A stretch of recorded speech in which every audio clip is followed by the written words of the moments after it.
Los Angeles is about to make history. For the third time, this city will host the Olympic Games. But this time, they're attempting something no other host city has ever pulled off: a profitable Olympics in 2028. Yeah, profitable. Considering that every Olympics since 1960 has gone over budget by an average of 172%, this sounds impossible. But LA has a wild plan to make it work, and it might just be crazy enough to succeed. Let's be real. The Olympics have a serious money problem. Hosting the Games has become less of a sporting event and more of a financial disaster for many cities. Take Tokyo 2020, for example. Their original budget was around $7 billion.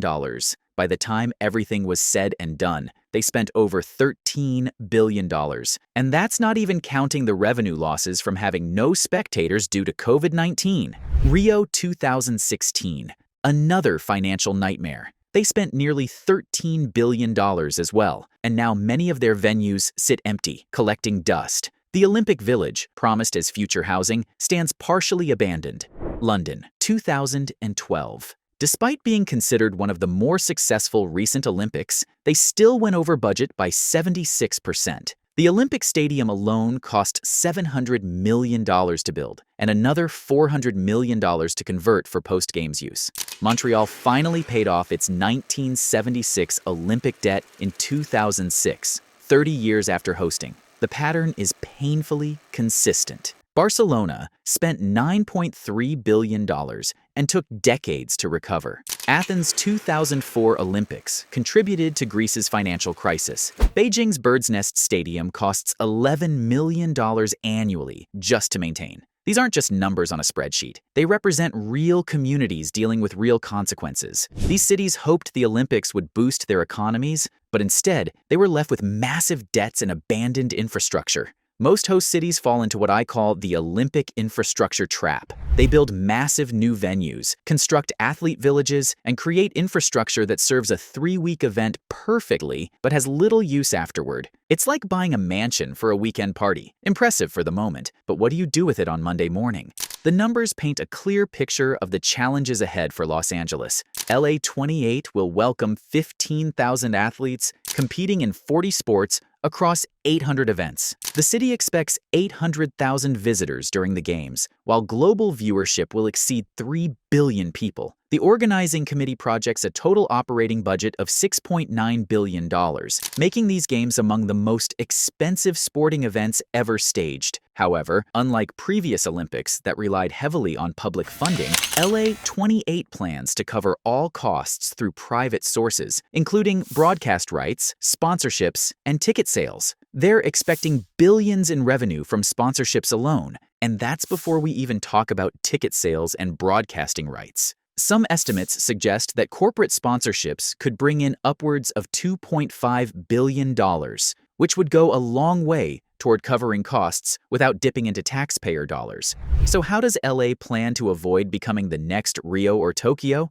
Well, that's where LA's no-build strategy comes in. Instead of constructing massive new facilities that will likely go unused after the Games, they're planning to use what they've already got. This could save them billions in upfront costs.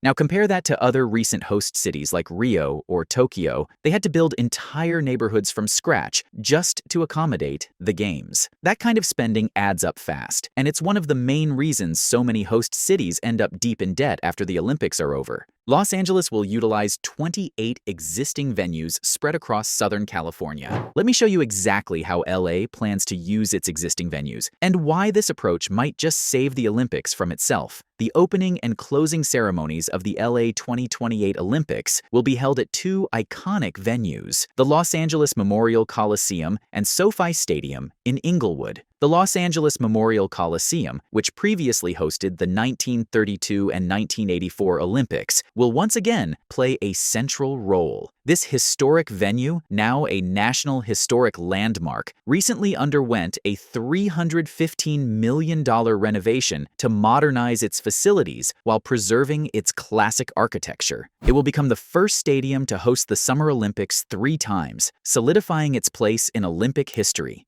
SoFi Stadium, you might know it as the NFL's most expensive stadium ever built at a cost of $5.5 billion, is another key venue for LA 2028. Opened in 2020, this state-of-the-art facility features advanced infrastructure for major events, including cutting-edge broadcasting capabilities and sophisticated crowd management systems. Its unique indoor-outdoor design and massive video screen make it a premier location for large-scale events. Now, if you've ever been to downtown LA, you know the Crypto.com Arena, or as many still call it, the Staples Center. This place usually hosts Lakers games and concerts, but for the Olympics, it's transforming into a gymnastics paradise. They've already upgraded everything from the lighting to the locker rooms, ensuring it's ready for the global stage. Meanwhile, UCLA's campus will serve as the Olympic Village, housing thousands of athletes. With facilities like the Pauley Pavilion, which seats 13,800 and recently received a $136 million renovation,